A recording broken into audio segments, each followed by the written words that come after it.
Hello friends. अब तो मैंने आपको मैथमेटिक्स में सिखाया था कंसेप्ट ऑफ बेसिक ट्रिग्नोमेट्री, और मैंने आपको कुछ टर्म बताए थे कि क्यों 1/∞ की वैल्यू ज़ीरो होती है और 2 की पावर ज़ीरो या 3 की पावर ज़ीरो जो हम कहते हैं कि किसी की पावर ज़ीरो होता है तो रेट वन आता है। लेकिन मैंने आपको बताया था कि कुछ कंडीशन ऐसी होती हैं जैसे 0 की पावर ज़ीरो या इन्फिनिटी की पावर ज़ीरो, तो इनकी वैल्यू वन नहीं आती। आप कहेंगे इसकी वैल्यू क्या आएगी, तो इसका कुछ भी रेट नहीं आता। मैंने आपको बताया था ये मैथमेटिकली एग्जिस्ट नहीं करते, उनका कोई फिजिकल सिग्निफिकेंस नहीं होता फिजिक्स में। तो ये जो मैथमेटिक्स है, जो स्टूडेंट अभी 9th क्लास के स्टूडेंट हैं और जो इसे पढ़ रहे हैं वो अभी 8th क्लास से पढ़ कर आए हैं, तो उन्हें अभी ये हो सकता है काफ़ी अजीब सा लग रहा होगा कि ये क्या पढ़ा रहे हैं, ये क्या चल रहा है। तो मैं आपसे ये बार बार कहना चाहता हूँ कि ये जो मैथमेटिक्स हैं कि 2 या 3 वीडियो होंगे, इन्हें आप बार बार रिपीट करके पढ़ें, लेकिन पढ़ें अच्छे से समझें, क्योंकि ये बहुत ज़्यादा यूज़फुल होने वाला है। ठीक है, ये साइंस को, फिजिक्स को अच्छे से समझने के लिए बहुत ज़्यादा ज़रूरी है। साथ ही साथ कंपटीशन के जो स्टूडेंट जिनका बैकग्राउंड साइंस स्ट्रीम से रहा है, तो उनके लिए तो ये बहुत ज़्यादा इजी है, वो इसे पढ़ चुके होंगे। लेकिन कंपटीशन के वो स्टूडेंट्स जिनका जो बैकग्राउंड है वो साइंस से नहीं रहा है, जो आर्ट या कॉमर्स या ह्यूमैनिटी जैसे ह्यूमैनिटी से पढ़े होते हैं, उनके लिए भी चीज़ें थोड़ी सी प्रॉब्लम क्रिएट करने वाली होंगी, थोड़ा सा टिपिकल लग रहा होगा। लेकिन मैंने कहा है पहले भी कि केवल 2 या 3 वीडियो आपको मिलेंगे मैथमेटिक्स के ऊपर, इन्हें रिपीट करते हुए पढ़िए अच्छे से और इन्हें मेमोराइज कर लीजिए। तो इसी कैटेगरी में अब नेक्स्ट में टॉपिक जो आपको पढ़ाने वाला हूँ मैथमेटिक्स का, वो है आपका concept of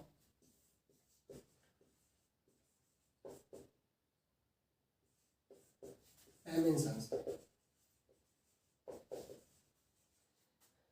concept of dimensions, देखिए ये कोई टिपिकल चीज़ नहीं है। ठीक है, आप जो 9th क्लास की फिजिक्स है एक्चुअली में उसके लिए जो मोशन है, आपका चैप्टर, आपका फर्स्ट चैप्टर है मोशन, तो मोशन ऑन स्ट्रेट लाइन है। तो मोशन स्ट्रेट लाइन को हम और अच्छे से कहें तो मोशन अलोंग सिंगल एक्सिस। तो जब आप एक सिंगल एक्सिस यूज़ करते हैं, जैसे एक्स एक्सिस है या वाई एक्सिस है या जेड एक्सिस है, तो जब आप एक सिंगल एक्सिस यूज़ करते हैं तो उसी को वन डायमेंशन बोलते हैं।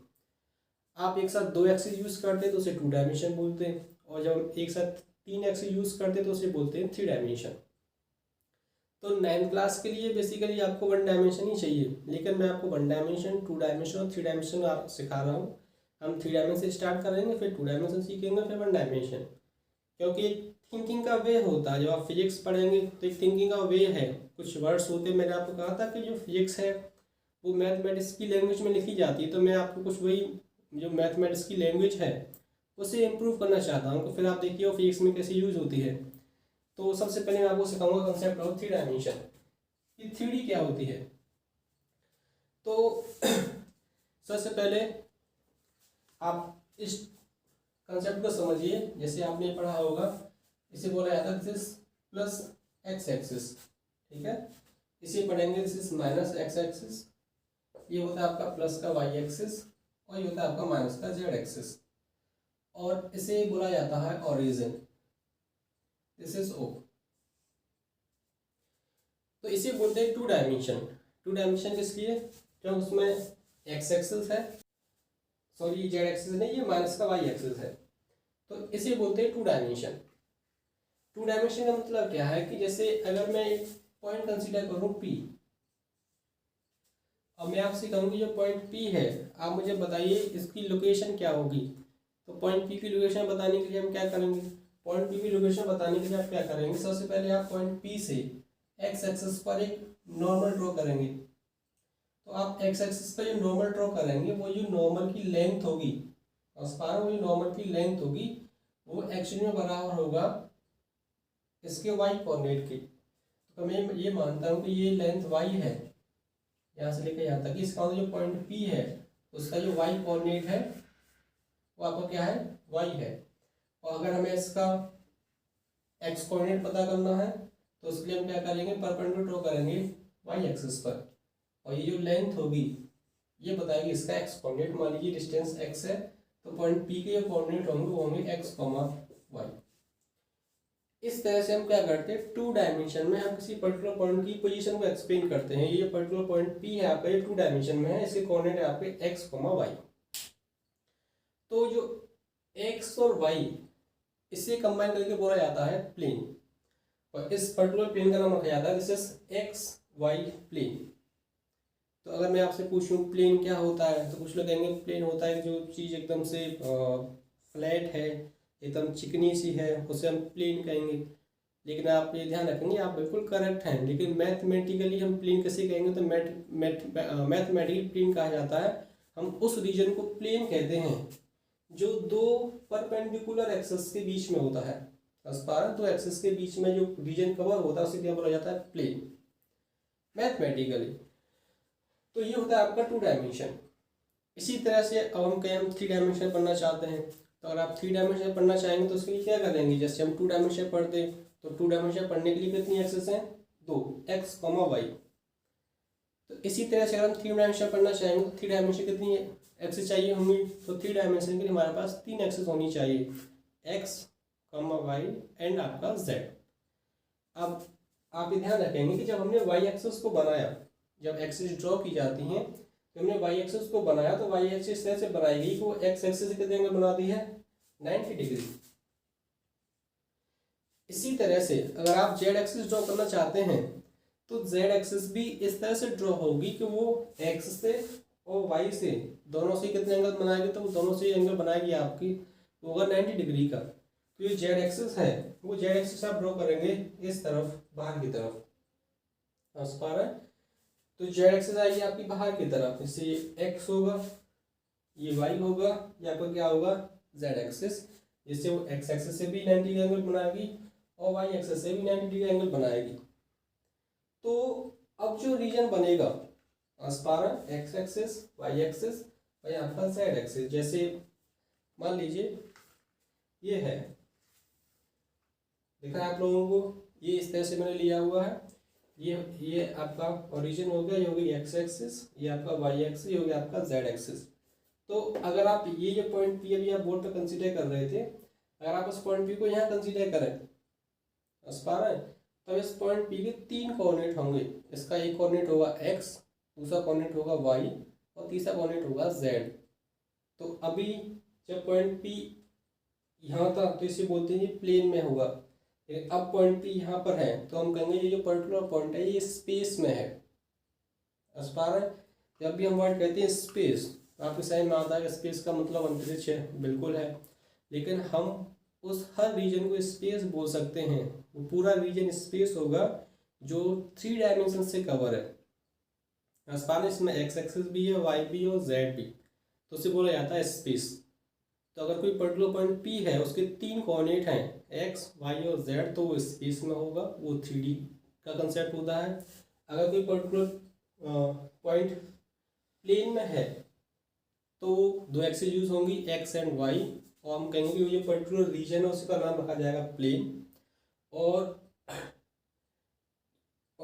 अगर कोई पर्टिकुलर पॉइंट केवल उसमें एक ही एक्सिस हो, फॉर एग्जांपल जैसे मान लीजिए यहाँ पर ये एक्सिस भी ना होती, केवल एक एक्सिस होती, ये होता आपका ओरिजिन, ये आपका प्लस x और ये आपका माइनस x, तो इसे बोला जाता है 1 डायमेंशन। तो 1 डायमेंशन में अगर आप एक पॉइंट कंसीडर करते हैं P, तो इस पॉइंट P का केवल और केवल एक कोऑर्डिनेट होगा, this is x। 9th class के स्टूडेंट को ये फिजिक्स पढ़नी है, motion on a straight line, this is 1 dimension. और अगर यही 2 डायमेंशन में मोशन हो जाए, तो आपको क्या करना है, बस एक एक्सिस और बनानी है, this is plus y, this is minus y, और जो पॉइंट P है अब वो आएगा यहाँ पर। अब इसके 2 कोऑर्डिनेट होंगे, एक होगा इसका x कोऑर्डिनेट ये वाला, और एक होगा इसका ये वाला होगा x कोऑर्डिनेट, ये डिस्टेंस इसके बराबर होगी, और ये होगा इसका y कोऑर्डिनेट। तो इसके कोऑर्डिनेट हो गए x, y। अब यही पर्टिकुलर पॉइंट P कहाँ चला गया आपका प्लेन में, लेकिन अब x इधर y ऊपर और एक z आप ऐसे ड्रॉ कर दें बाहर की तरफ, जैसे कि मैंने आपको दिखाया था पॉइंट भी आप यहाँ कंसीडर करें तो इसके 3 कोऑर्डिनेट होंगे x, y, z। तो इस तरह से हम किसी पर्टिकुलर पॉइंट को कंसीडर कर सकते हैं 3 डायमेंशन में, 2 डायमेंशन में और 1 डायमेंशन में। 3D को समझना थोड़ा सा कॉम्प्लिकेटेड होता है। क्यों? अभी आपने देखा कि जो जेड एक्सेस है वो बाहर की तरफ कंसीडर करनी पड़ती है, तो पॉइंट पी को इमेजिन करने में थोड़ा सा दिक्कत आती है। इसी वजह से जो 3D का कंसेप्ट है उसे मैं हमेशा समझाता हूँ रूम से। आप ये ध्यान रखेंगे, रूम बेस्ट एग्जांपल होता है 3 डायमेंशन समझने का। आप अपने रूम में बैठे हुए हैं, आप क्या करिए, आपका एक जो कॉर्नर है रूम का, जहाँ एक साइड वॉल है, उसकी दूसरी वाली वॉल है, और जो फ्लोर है वो जहाँ जुड़े हुए हैं कॉर्नर पर, ठीक है, बॉटम में आप एक पॉइंट कंसीडर करेंगे, उसे आप ओरिजिन मान सकते हैं। उस पर आप रूम में ये कर सकते हैं, आप वहाँ छोटा सा ओ बना दीजिए और ओरिजिन होगा। फिर एक लाइन आप ड्रॉ करेंगे, फ्लोर है आपका नीचे वाला, और ये वाली जो वॉल है वो जहाँ जॉइंट होती है उसे आप मान सकते हैं वो एक्स एक्सेस है। ट्रांसपेरेंट। उसके बाद ये साइड वाली वॉल है, और ये फ्लोर है, ये जहाँ जॉइंट है बॉटम पर, वो जो आपकी लाइन है उसे आप मान सकते हैं वो वाई एक्सेस है। और दो जो एडजेसेंट वॉल्स हैं उनका जो जॉइंट है उसे आप मान सकते हैं वो क्या आपका वो जेड एक्सेस है। तो जो रूम होता है वो बेस्ट एग्जांपल है 3 डायमेंशन का। और ये आपको बेस्ट व्यू प्रोवाइड कराता है 3D समझने के लिए। तो आप चाहें तो अपने रूम में से कर सकते हैं। एक आप मानिए ओरिजिन, ठीक है, एक एक्स एक्सेस मानिए, उसके बाद एक वाई एक्सेस मानिए, और ऊपर तरफ मानिए जेड एक्सेस। तो फिर आप रूम में कोई भी पॉइंट कंसीडर करें, जैसे आप मेरे रूम में माना हुआ है ये पॉइंट पी है, तब इस पॉइंट पी के 3 कोऑर्डिनेट होंगे एक्स, वाई, जेड। समझ पा रहे?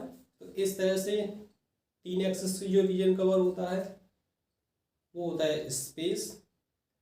2 एक्सेस जो रीजन कवर होता है उसे बोलते हैं प्लेन। और 1 डायमेंशन में तो कोई रीजन हो ही नहीं सकता, वो तो एक स्ट्रेट लाइन होगी, वही होती है आपकी मोशन होना स्ट्रेट लाइन। 10th क्लास के जो स्टूडेंट्स हैं उन्हें आपका मोशन होना स्ट्रेट लाइन ही पढ़ना है, तो हम केवल एक सिंगल एक्सेस का यूज़ करेंगे। लेकिन आप 10th क्लास की फेज सीखेंगे तो हाँ आपको ऐसे भी चीज़ें दिखाई देंगी जहाँ मुझे एक्स और वाई एक्सेस दोनों यूज़ करनी पड़ेंगी। इसके अलावा 10th क्लास में आप चैप्टर पढ़ेंगे इलेक्ट्रिसिटी एंड मैग्नेटिज्म, तो आप ये ध्यान रखेंगे इलेक्ट्रिसिटी में मैं आपको छोटा सा कंसेप्ट सिखाऊंगा, बहुत कम है आपके यहाँ इलेक्ट्रिक फील्ड का। उसके बाद लेकिन मैग्नेटिक फील्ड तो काफ़ी ज़्यादा है, आप ये ध्यान रखेंगे इलेक्ट्रिक फील्ड और मैग्नेटिक फील्ड ये जो होते हैं ये हमेशा 3 डायमेंशन में क्रिएट होते हैं। फील्ड किसी का भी हो हमेशा 3 डायमेंशन में क्रिएट होता है। इसी वजह से उन टॉपिक्स को समझने के लिए मैंने आपको यहाँ 3D का कंसेप्ट सिखाया है। हालांकि 9th क्लास की फीस पढ़ने के लिए स्पेशली मोशन वाला जो चैप्टर आपका उसके लिए हमें केवल एक सिंगल एक्सेस की जरूरत पड़ेगी, और वो हम हमेशा मानेंगे एक्स एक्सेस। ये हमारा कन्वीनियंस रहेगा, अपनी मतलब आसानी के लिए हम इसे एक्स एक्सेस कंसीडर करेंगे। तो ये आपका टॉपिक था डायमेंशंस का, ठीक है। डायमेंशंस अब आप लोग कैसे मतलब साइकोलॉजिकली डिस्टर्ब होते हैं, मैं क्यों आपकी जो लैंग्वेज है इसे रिजॉल्व करना चाहता हूँ। एक्चुअली में क्या होता है, जब आप छोटे होते हैं, अभी जो स्टूडेंट 8th क्लास से 9th क्लास में आए हैं उनकी मैडम उनसे कहती है कि बेटा छोटी क्लासेस में आप फर्स्ट या सेकंड क्लास में हो तो मैडम आपसे कहती है बेटा गोल गोल गोला बनाओ। तो आप क्या करते हैं, आप ऐसे बनाते हैं गोल गोल गोला। आप ऐसे ड्रॉ करेंगे, पहले तो ऐसे ड्रॉ नहीं करते, पहले तो आप ऐसा ड्रॉ करते है कि नहीं। पहले तो ये बनता है गोला, फिर ये गोला बनता है, फिर लास्ट में काफ़ी मेहनत के बाद मैडम जब आप एक परफेक्ट गोला बना देते मैडम कहते हैं आपने बहुत अच्छा किया, बहुत अच्छा गोला बनाया है। अभी कुछ सोचते हैं कि हमने बहुत अच्छा गोला बना दिया। तो एक्चुअली में क्या हो रहा होता है, वहाँ जो लैंग्वेज है आप जितनी छोटी क्लासेस में होते आपको उतना ही बेवकूफ़ बनाया जाता है, लेकिन ऐसा नहीं है कि अब आपको वहीं 3D से सिखा दी जाती, तो वो चीज़ें वहाँ के हिसाब से ठीक हैं। लेकिन अब ज़रूरत ये है कि आप 9th क्लास में आ चुके हैं, तो अब जो आपने वहाँ सीखा है जैसा भी था अब उसे आप करेक्ट करिए। आप समझते हैं ये गोला जो वर्ड होता है इसे इंग्लिश में बोलते हैं स्फीयर। और स्फीयर, तो जो स्फीयर होता है ऐसी फुटबॉल होती है, वो एक स्फीयर का एग्जाम्पल है। बूंदी का लड्डू है, खाने पर ध्यान नहीं देंगे आप लोग, वो भी क्या है, वो एक 3 डायमेंशन का फिगर है। तो फुटबॉल हुआ, बूंदी का लड्डू हुआ, तो ये जो 3 डायमेंशन होते हैं, इनमें एक्स एक्सिस होता है, वाई और जेड होता है। तो गोला क्या है, गोला एक 3 डायमेंशन का फिगर है। और बोर्ड पर क्या आप 3D बना सकते हैं, तो बोर्ड पर 3 डायमेंशन ड्रॉ नहीं किया सकता, क्योंकि आप गोले को मतलब फुटबॉल को बोर्ड पर नहीं ड्रॉ कर सकते। तो आप क्या बनाते, तो आप बनाते हैं वहाँ पर सर्कल। तो आप जब छोटे होते तो बनाते हैं सर्कल, और उसे बोलते क्या, उसे आप बोलते हैं गोला है, मतलब इंग्लिश में उसे बोलते हैं स्फीयर। तो आप ड्रॉ द 2 डायमेंशन का फिगर करते हैं, डेट इज कॉल्ड सर्कल।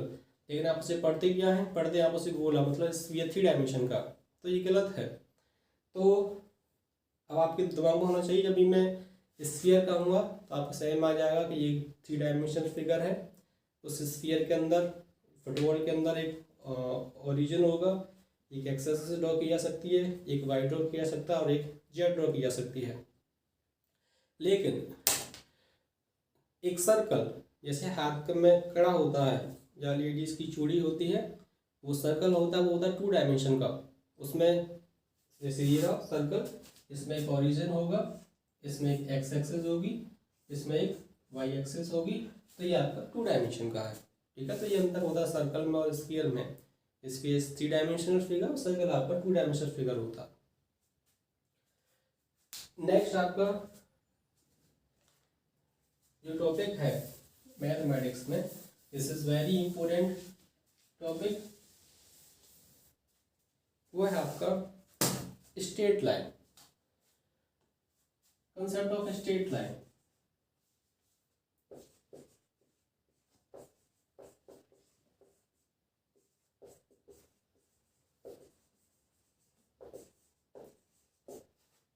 देखिए कंसेप्ट ऑफ स्ट्रेट लाइन, अब मैं आपसे पूछूँ आप स्ट्रेट लाइन क्या होती है, कुछ लोग कहेंगे कि ये है स्ट्रेट लाइन, है कि नहीं, बिल्कुल करेक्ट है, ये स्ट्रेट लाइन है। क्योंकि जैसा मैंने पहले कहा कि हमें चीज़ें क्या है मैथमेटिकली बनानी है। और ये ध्यान रखें, ये स्ट्रेट लाइन का कंसेप्ट होता है आपको मैथमेटिक्स में, सॉरी ये आपको मैथमेटिक्स में पढ़ाया जा रहा है, ये फिजिक्स में बहुत काम आएगा। अभी इसके बाद मैं आपको चैप्टर पढ़ाऊंगा मोशन। तो मोशन वाले चैप्टर जब आप ग्राफ पढ़ेंगे तो ग्राफ में आपके लिए बहुत हेल्पफुल रहने वाला ये जो स्ट्रेट लाइन का कंसेप्ट है। देखिए जो स्ट्रेट लाइन है, मैथमेटिकली स्ट्रेट लाइन की कई फॉर्म होती हैं। स्ट्रेट आपकी इंटरसेक्शन फॉर्म में होती है, स्ट्रेट आपकी परपेंडिकुलर फॉर्म में होती है, एक जनरल इक्वेशन भी होती है स्ट्रेट लाइन की। लेकिन यहाँ हमें जो स्ट्रेट लाइन पढ़नी है, ये आपकी in the form of slope.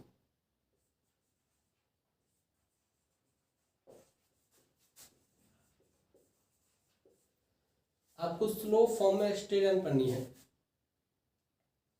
आपको स्लो फॉर्म में स्ट्रेट लाइन पढ़नी है। क्या होती है स्ट्रेट लाइन स्लो फॉर्म में, तो स्ट्रेट लाइन होती है आपकी y equal to this is mx plus c। एकदम अच्छे से पढ़िएगा। 9th क्लास के स्टूडेंट हमेशा शिकायत करते हैं कि उनकी जो ग्राफ है वो सही में नहीं आते, मोशन की जो ग्राफ है वो सही में नहीं आते, या डिफरेंट कंप्यूटर एग्जाम में ग्राफ आते हैं मोशन के, वो कहते हैं बताइए ग्राफ का स्लोप क्या बता रहा है, कौन सी गाड़ी स्लो है, कौन सी फास्ट मूव कर रही है। तो सब ग्राफ से स्टडी की जाती है, और ये ग्राफ के लिए बहुत ज़्यादा यूजफुल रहने वाला है कंसेप्ट ऑफ स्ट्रेट लाइन। तो ये आपकी लाइन की इक्वेशन होती है Y square M X plus C. ये है कि ये एम क्या है, तो पहले मैं बता दूं, वाई तो आपका वही वाई एक्सिस है, एक्स आपका एक्स एक्सिस है। इसका मतलब ये जो पर्टिकुलर लाइन ड्रॉ की गई है ये 2 डायमेंशन में है, मतलब इसमें एक्स एक्सिस भी है और आपका वाई एक्सिस भी है। तो आप ये तो समझ में आ गया होगा, जो लाइन ड्रॉ की जाएगी, जो स्टेप बनाई जाएगी वो 2 डायमेंशन में ड्रॉ की जाएगी। उसके बाद एम और सी क्या है, तो एम इसका टू होता है टेन थीटा, ठीक है, और इसे बोलते हैं स्लोप ऑफ लाइन। सी क्या है, सी होता है आपका this is intersection on y axis. See this is intersection on y axis, ठीक है। सबसे पहले आप लोग वीडियो को पॉज करके इतना डेटा, इसका स्क्रीनशॉट ले सकते हैं और इसे आप लिख लीजिएगा। ठीक है, मैं उम्मीद करता हूँ आपने स्क्रीनशॉट ले लिया होगा।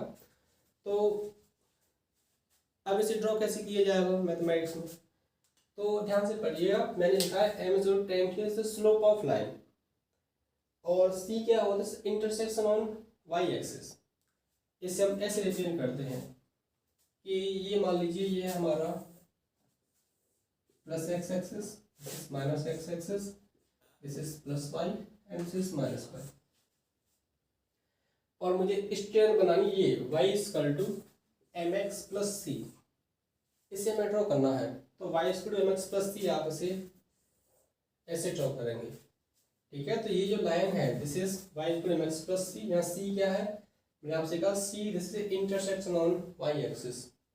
जो c है वो ये बताती है, वो आपका ओरिजिन, ये आपने इस लाइन ड्रॉ की है वो y एक्सिस पर कहाँ जाके कट लगा रही है, तो ये डिस्टेंस होती है आपकी c, यहाँ से लेकर यहाँ तक की ये होती है आपकी c। किसने कहाँ जाकर के y एक्सिस को इंटरसेक्ट किया है, टेन थीटा। हम ये थीटा क्या है, तो ये थीटा होता है आपका स्ट्रेट लाइन, ये जो मैंने ड्रॉ की स्ट्रेट लाइन, और जो x एक्सिस है ये एंगल होता है आपका ये वाला थीटा, थीटा। ठीक है, आप ध्यान रखेंगे ये जो एंगल होता है ये हमेशा x एक्सिस से मेजर किया जाता है, और ये हमेशा मेजर किया जाता है एंटी क्लॉकवाइज डायरेक्शन में। अब ऐसा क्यों होगा, ठीक है, ये मैथमेटिक्स का रूल होता है कि एंगल का जो मेजरमेंट होता है वो हमेशा x एक्सिस से is always anti clockwise direction. कुछ कन्वेक्शन होते हैं, रूल होते हैं, आपको फॉलो करने हैं। एंटी क्लॉकवाइज डायरेक्शन में ये आपका ड्रॉ किया जाएगा। ठीक है, तो ये बोर्ड पर जो इक्वेशन लिखी है ये उसका ग्राफ है, ये इस स्ट्रेट लाइन का रिप्रेजेंटेशन है। अब अगर मैं कहता कि मैं लाइन ड्रॉ कर रहा हूँ y equal to mx minus c, तो आप ये ध्यान रखेंगे y equal to mx minus c। मैंने आपसे कहा था c क्या होता है, c आपका होता है this intersection on y axis, कि लाइन ने y एक्सिस को कहाँ जाके कट लगाया है। तो अगर आपने प्लस का c लिखा, इसका मतलब तो ये होता है कि इसने प्लस के y में जाके कट लगाया है स्ट्रेट लाइन ने। अब मैंने लिखा y equal to mx minus c, इसका मतलब ये होगा ये जो पर्टिकुलर लाइन है जब आप इसे ड्रॉ करेंगे तो ये y एक्सिस पे कट तो लगाएगी, लेकिन कट लगाएगी माइनस के y एक्सिस पर, मतलब माइनस का c है। तो ये आप ड्रॉ करेंगे कुछ इस तरह से। तो ये फिर से x एक्सिस से एंटी क्लॉकवाइज डायरेक्शन में, दिस एंगल इज थीटा, और ये यहाँ से लेकर यहाँ तक ये डिस्टेंस होगी दिस इज माइनस c। समझ पा रहे हैं आप लोग? आप लोग अगर शायद नहीं समझ पा रहे हैं तो वीडियो को रिपीट करके देखिए, बार बार देखिए, चीज़ें आपकी बिल्कुल समझ में आएंगी। ठीक है, तो नेक्स्ट आपका ये आपकी लाइन होगी y equal to mx plus c, और ये होगी आपकी y equal to mx minus c। लेकिन मान लीजिए इक्वेशन होती है केवल y इक्वल टू mx, केवल y इक्वल टू mx, और y इक्वल टू mx में क्या है, इसमें c नहीं है। अगर प्लस का c होता तो y एक्सिस को ऊपर कट लगाती, माइनस का c होता y एक्सिस को नीचे कट लगाती, लेकिन इसमें c है ही नहीं। इसका मतलब c कितना हो गया, 0। इसका मतलब ये y एक्सिस को कोई कट नहीं लगा रही। अगर ये y एक्सिस को कोई कट नहीं लगा रही, इसका सीधा सा मतलब ये है ये लाइन कहाँ से पास होगी, तो ये आपकी लाइन पास होगी ओरिजिन से। तो इससे हम ड्रॉ करेंगे कुछ इस तरह से। ठीक है, अब इसके लिए c कितना हो गया, 0, ये ओरिजिन से पास हुई क्योंकि इसमें c नहीं है।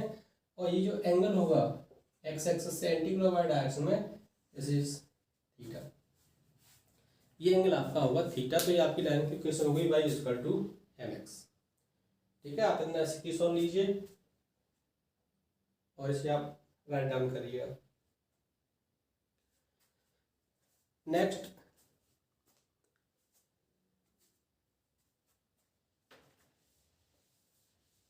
ठीक है, मुझे उम्मीद है कि आपने स्क्रीनशॉट ले लिया होगा। कल मैंने आपको ट्रिग्नोमेट्रिक टेबल पढ़ाई थी, और ट्रिग्नोमेट्रिक टेबल मैंने आपसे कहा था कि उसमें मैंने आपको टेन थीटा की वैल्यूज दिखाई थी, और मैंने आपसे कहा था कि टेन थीटा की वैल्यूज हैं ये आपको मेमोराइज करनी है और ये आपके लिए बहुत ज़्यादा यूजफुल रहने वाली हैं। तो आपने मेमोराइज कर ली हो तो अच्छी बात है, लेकिन मैं एक बार लिख देता हूँ क्योंकि मैंने यूज़ करने वाला हूँ। तो मैंने आपको बताया था कि ये tan 0 होता है, tan 0 की वैल्यू 0 होती है, tan 30 की value 1/√3, tan 45 this is 1, tan 60 this is √3 and tan 90 this is infinity. ठीक है,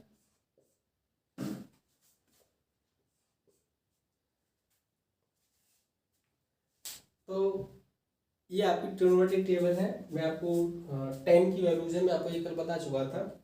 अब देखिए ये कैसे हेल्प करती है। जैसे मैं आपसे कहता हूँ कि मुझे एक लाइन ड्रॉ करनी है, मुझे लाइन ड्रॉ करनी है y equal to this √3x + 5।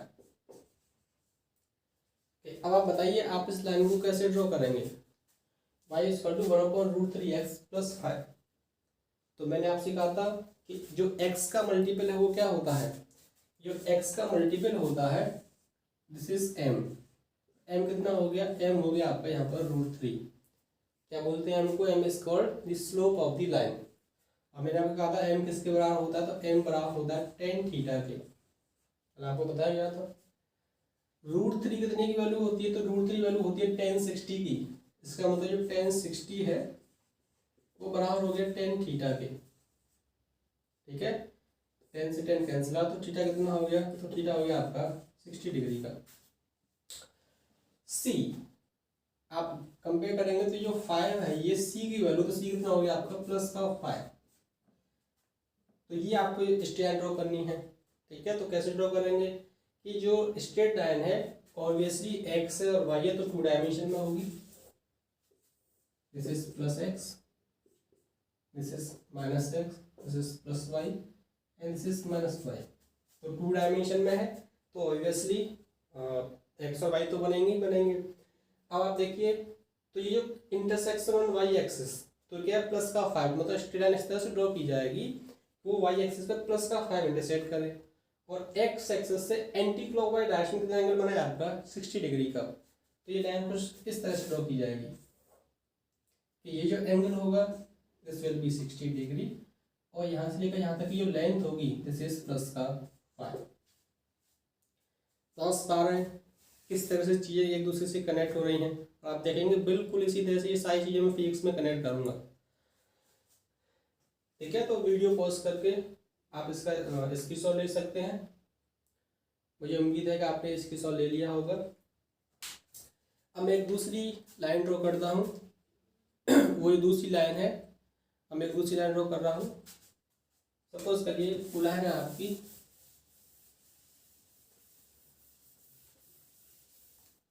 y equal to 1/√3x - 2।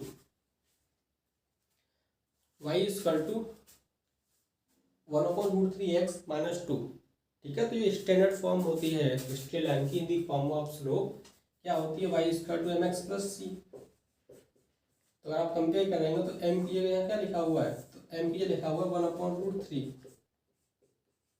m को क्या बोलते हैं, स्लोप ऑफ द लाइन, और ये क्या आपका tan थीटा। लेकिन हमें पता है कि जो 1/√3 वैल्यू होती है tan में कितनी की होती है, तो ये वैल्यू होती है tan में 30 की। तो tan 30 this is equal to tan theta. तो थीटा कितना एंगल बनाना आपको 30 डिग्री का। c कंपेयर करिए, c की वैल्यू क्या है -2, तो c इक्वल टू हो गया आपका -2। अब आप इस स्ट्रेट लाइन को ड्रॉ कर सकते हैं। This is +x, this is -x, this is +y and this is -y। Draw करिए। तो इस तरह से आपको लाइन ड्रॉ करनी है। वो x एक्सिस से एंगल बनाएगी 30 डिग्री का और कट लगाएगी माइनस के y एक्सिस पर। तो x एक्सिस से एंगल 30 डिग्री और कट लगाएगी माइनस के y एक्सिस पर। ठीक है, ऐसा नहीं कि आप एग्जैक्ट इसे मेजर करके बनाएंगे, तो आप रैंडमली बना सकते हैं। तो ये एंगल होगा आपका 30 डिग्री और ये इसका इंटरसेक्शन होगा -2। इसका भी आप स्क्रीनशॉट ले लीजिए। मुझे उम्मीद है कि आपने स्क्रीनशॉट ले लिया होगा। नेक्स्ट एक स्ट्रेट में और ड्रॉ करता हूँ, उसके लिए कुछ स्ट्रेट आपको मैं ड्रॉ करने के लिए दूंगा। जैसे y इक्वल टू x, ये स्ट्रेट लाइन है, हमें ऐसे ड्रॉ करना है y इक्वल टू एक्स। तो अगर आप y इक्वल टू एक्स को ड्रॉ करेंगे तो आप ध्यान रखेंगे, आप फिर से कंपेयर करेंगे y equal to M X plus C. आप जानते हैं x का जो मल्टीपल है, आप यहाँ तो कुछ नहीं है, लेकिन ऐसा नहीं है, x के साथ हमेशा क्या मल्टीपल में रहेगा, दिस इज 1, यहाँ कुछ भी नहीं है, तो आप इसे सीधा क्या मान लेंगे, 0।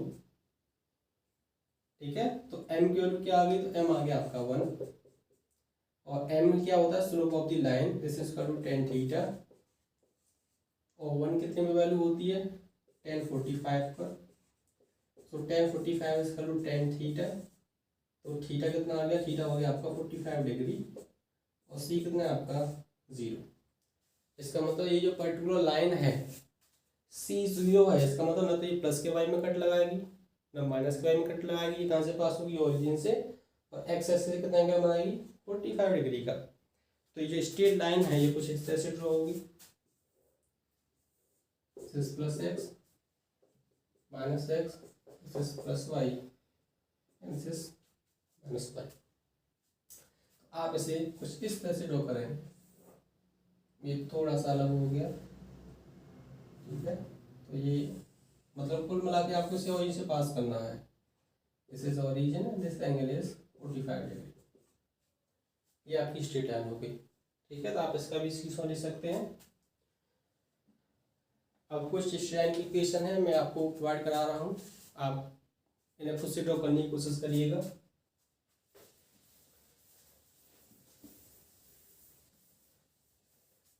ठीक है, तो आप ड्रॉ करिएगा y equal to this is x plus 5, दूसरी ड्रॉ करने की कोशिश करिएगा y equal to this √3x minus 2, और एक ड्रॉ करिएगा y इक्वल टू 1/√3x।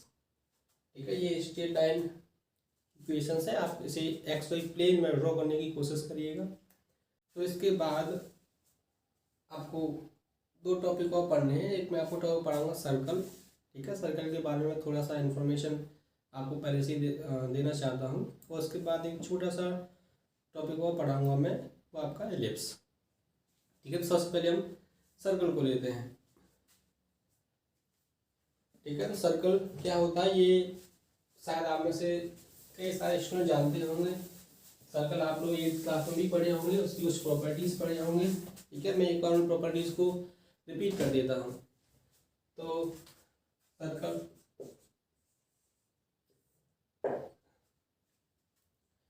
क्या होता है, सर्कल, तो आप ध्यान देंगे सर्कल की जो डेफिनेशन है, पहले मैं डिफाइन करता हूँ सर्कल की डेफिनेशन क्या होती है, मैं लिख देता हूँ फिर मैं एक्सप्लेन करूँगा। The locus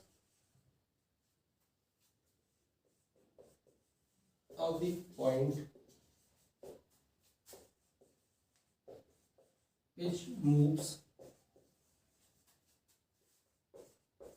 such a way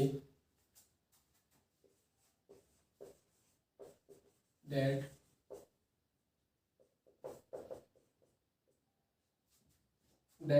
its distance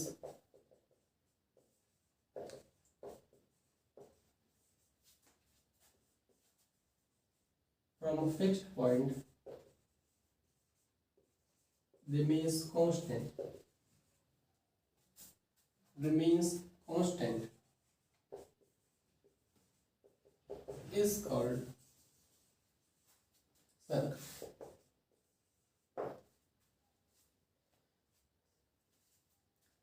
ठीक है, इसी में आप कंटिन्यू करिए। The fix point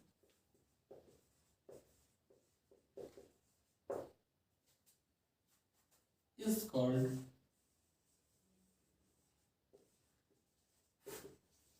center of the circle,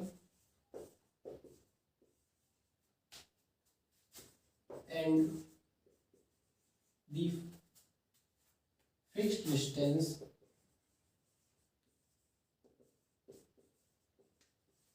is called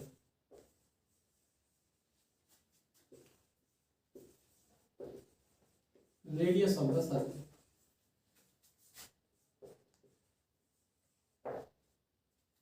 means मतलब उस पॉइंट का लोकस जो इस तरह से मूव करता है उसकी एक फिक्स पॉइंट से डिस्टेंस हमेशा कांस्टेंट रहती है, तो उस फिक्स पॉइंट को सेंटर बोलते हो। वो जो फिक्स डिस्टेंस होती है दो पॉइंट्स के बीच की उसे बोलते हो सर्कल की रेडियस।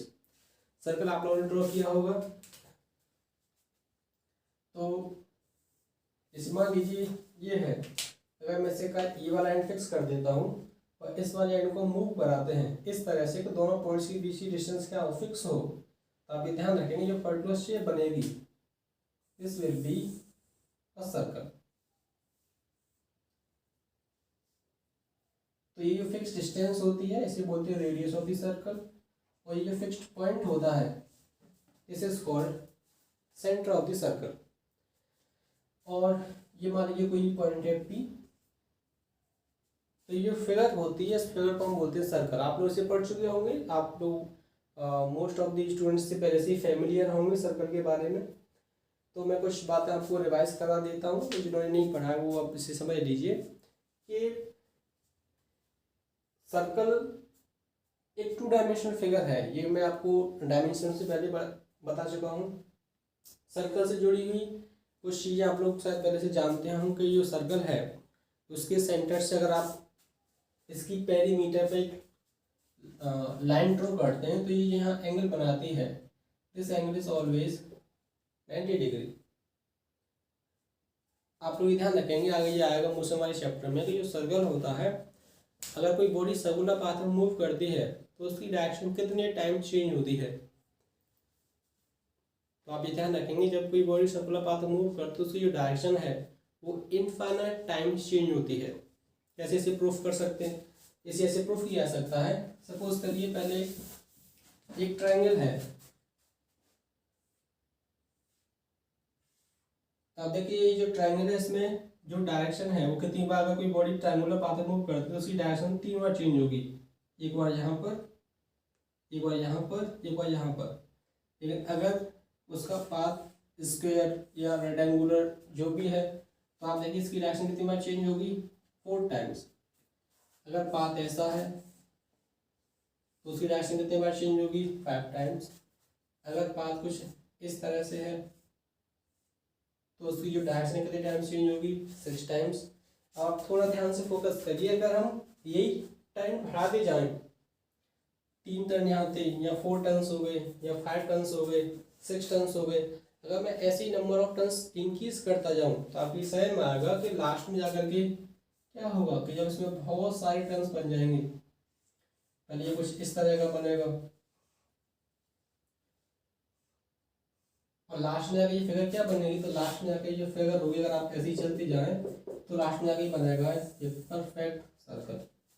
तो आप ध्यान रखेंगे जब कोई बड़ी सर्कुलर पाथ में मूव करती है तो उसका जो पाथ है उसकी जो डायरेक्शन वो इनफाइनाइट टाइम्स चेंज होती है।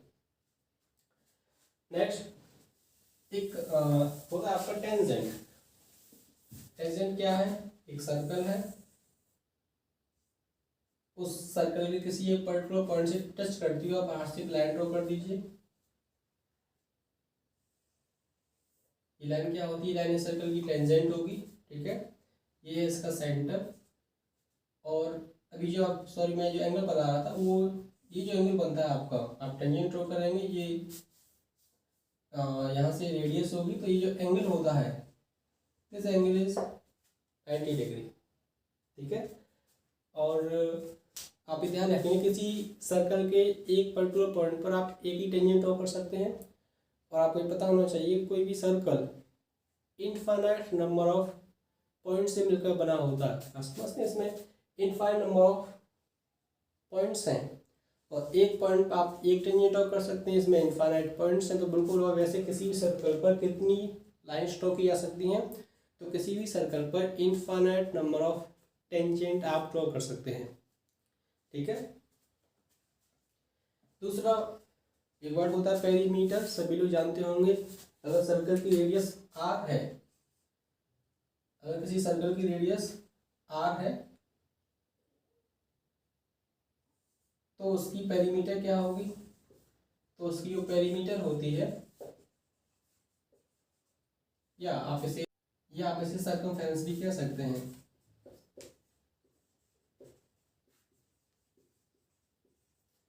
कितनी होती है, तो ये होती है आपकी, इसका फॉर्मूला होगा दिस इज 2 पाई r। ठीक है, पाई आप जानते हैं, पाई कांस्टेंट होता है, पाई की जो वैल्यू होती है दिस इज 22/7। एक और आपका टर्म होता है आपका डायमीटर। अगर मैं आपसे पूछूं कि डायमीटर क्या होता है, तो आप कहेंगे कि डायमीटर, आप एक ऐसी लाइन ड्रॉ करिए जो सर्कल के सेंटर से पास हो, तो बस उसी लाइन को हम क्या बोलेंगे, वो आपका डायमीटर होगा। तो मैं पूछूं इसका डायमीटर क्या होगा, तो इसका जो डायमीटर होगा वो आपका ए बी होगा। एक ऐसी लाइन जो सेंटर से पास हो उसे हम डायमीटर बोलते हैं। लेकिन यह चीज़ों को फिर से थोड़ा सा इम्प्रूवमेंट करने की ज़रूरत है। इम्पोर्टेंट बात यह है कि डायमीटर, क्या हम सर्कल का ही डायमीटर डिफाइन कर सकते हैं? मैं आपसे कहता हूँ कि बताइए, ये पर्टिकुलर शेप है, क्या मैं इस पर्टिकुलर शेप का डायमीटर बता सकता हूँ? क्या ऐसा कोई डायमीटर होगा, या सिर्फ सर्कल का ही डायमीटर डिफाइन किया सकता है? तो आप ये ध्यान रखेंगे कि इस पर्टिकुलर शेप का भी हम डायमीटर बता सकते हैं। आप ये ध्यान रखेंगे, डायमीटर की जो एक्चुअल डेफिनेशन होती है, जो जनरल डेफिनेशन ऑफ डायमीटर की, वो मैं आपको बता रहा हूँ, उसे ध्यान सुनिए। कि हम किसी भी कर्व का, कर्व का मतलब क्या होता है, तो कोई भी ऐसे जिग-जैग पाथ भी हो सकता है, या परफेक्ट सी सर्कल भी अपने आप में एक कर्व है, लेकिन इसकी रेगुलर फॉर्म होती है। ये भी क्या है, ये अपने आप में कर्व है, ये थोड़ा इरेगुलर है।